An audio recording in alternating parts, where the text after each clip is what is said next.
সবসময় motorcycle review বা first impression দেখতে বোর্ড হয়ে গেছেন হয়তো আপনারা। সো টুডে আমরা নতুন একটা ভিডিও কনসেপ্টে চলে আসছি। যদি আপনার কাছে 4.5 লাখ টাকা থাকে তাহলে আপনি রয়্যাল এনফিল্ড বুলেট কিনতে পারবেন। বাট আপনি যদি এক্সাইটিং কোনো বাইক কিনতে চান আপনাকে যেতে হবে second hand market. Second hand মার্কেটে পেয়ে যাবেন Honda CBR 150R বা Yamaha R15 ভার্সন 3। দুইটা বাইকে দেখা যায় 10,000 কিলোমিটার চলা থাকে, অনেক ক্ষেত্রে দেখা যায় মিটার টেম্পার করে দেয় দোকানগুলো। এবং তার মধ্যে বড় প্রবলেম, কিছু সেকেন্ড হ্যান্ড শোরুম আছে যে তারা দেখা যায় যে অরিজিনাল এক্সেসরিজ বদলি করে নকল এক্সেসরিজ আপনাকে দিয়ে দিবে।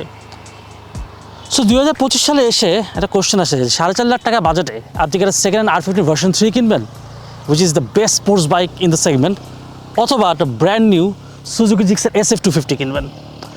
This is a comparison review whether to buy a brand new bike or a second hand bike at the same price, and এটা কি প্রস কি কনস পাবেন এগুলোই জানাই দিব আপনাদের আজকে এই ভিডিওতে।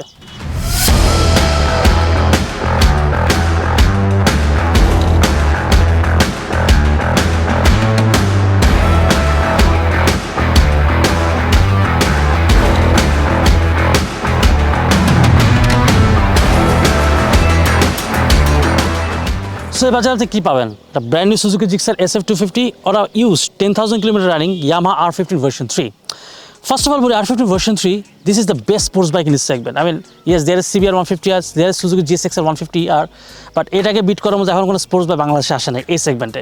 155cc লিকুইড কুলিং ইঞ্জিনটা প্রডিউস করে 19.1 brake horse power and 14.7 newton metre of torque, তার সাথে 6 স্পিড গিয়ার বক্স আছে।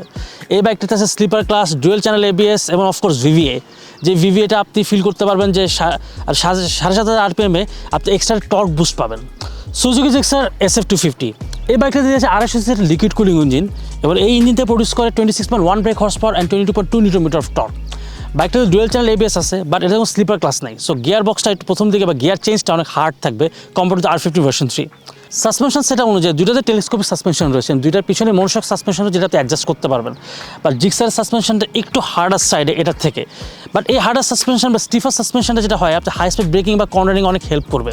টায়ার স্পেসিফিকেশন অনুযায়ী জিক্সার একটু অ্যাহেড আছে, যদিও এটা সামনের দিকে 100 সেকশনের টায়ার রয়েছে, এটাতে রয়েছে 110, বা R15 রয়েছে এখানে 140 সেকশনের রিয়ার টায়ার রয়েছে, সুজুকিতে রয়েছে 150 সেকশনের রিয়ার টায়ার।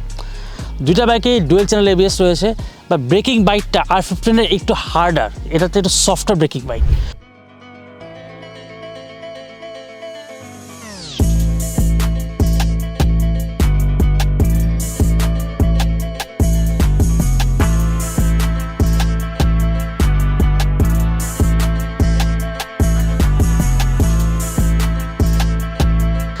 বলে নিচ্ছি R15 version 3 is full ফ্লেজ sports bike. This is a sports computer যেটা আপনি স্পোর্টস বাইক হিসাবে ইউজ করতে পারবেন। R15 যে ইঞ্জিনটা অনেক হাই রেভিং ইঞ্জিন এবং খুব থ্রিলিং একটা ফিল দেবে আপনাকে, স্পেশাল হাইওয়ে বা কোনো ট্র্যাক ওরিয়েন্টেড প্লেস আপনি রাইড করেন। This is a fantastic machine to ride on.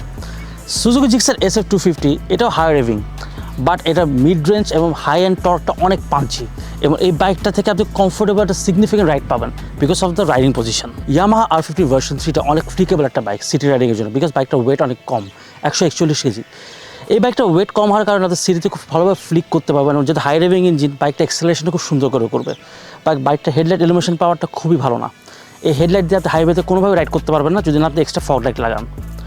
Warsaw Suzuki Gixxer SF 250 এই বাইকটা ওয়েট একটু বেশি, 165 কেজি। এটা একটু হেভিটা আপনি হেভিনেসটা ফিল করবেন সিটিতে যখন জিগজ্যাগ রাইড করতে যাবেন, বাট এই ওয়েটটার কারণে বাইকটা প্ল্যান্টেড থাকে। এবার এটা headlight power, this is the second best stock headlight kindly in Bangladesh. এই হেডলাইট থাকলে আপনার হাইওয়েতে এক্সট্রা ফগ লাইট দরকার পড়বে না।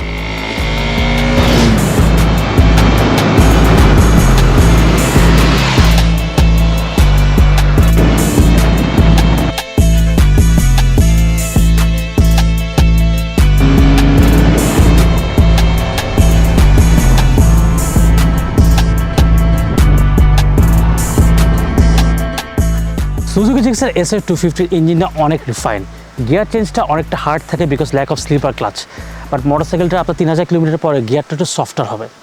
এই মোটরসাইকেল সাসপেনশন রয়েছে, স্টিফার সাসপেনশনের কারণে আপনি হাই স্পিড ব্রেকিং বা হাই স্পিড কন্ট্রোলিংয়ে অনেক পরিমাণ কনফিডেন্স পাবেন, বাট ভাঙা রাস্তায় আপনি খুব একটা বেশি ভালো ফিডব্যাক পাবেন না।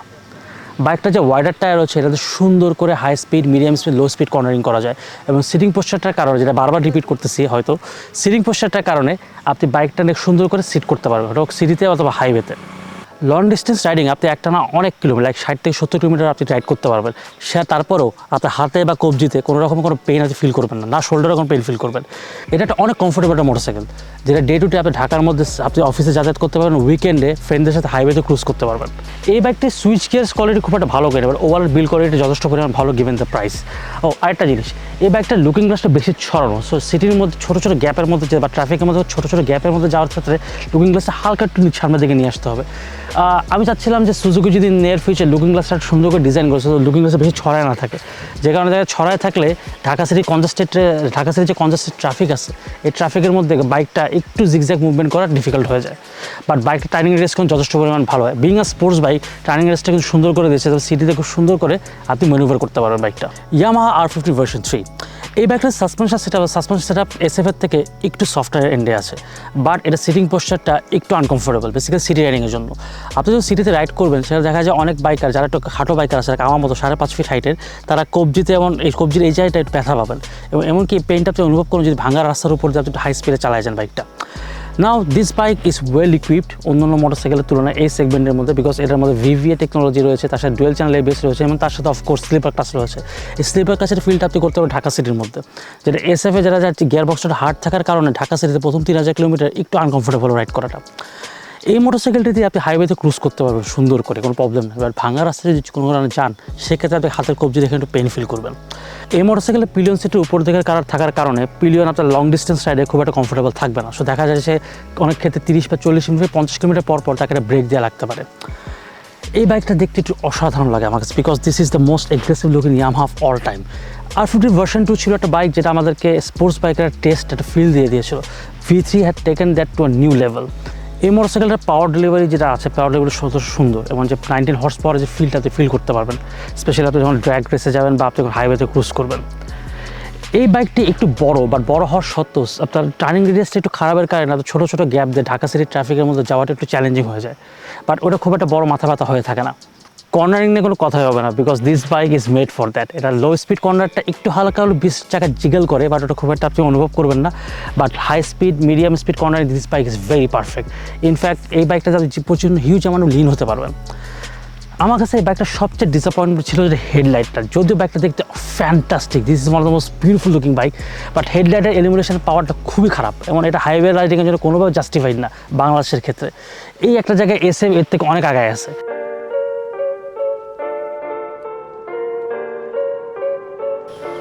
এখন ফাইনাল ভার্ডিক্টটা কি?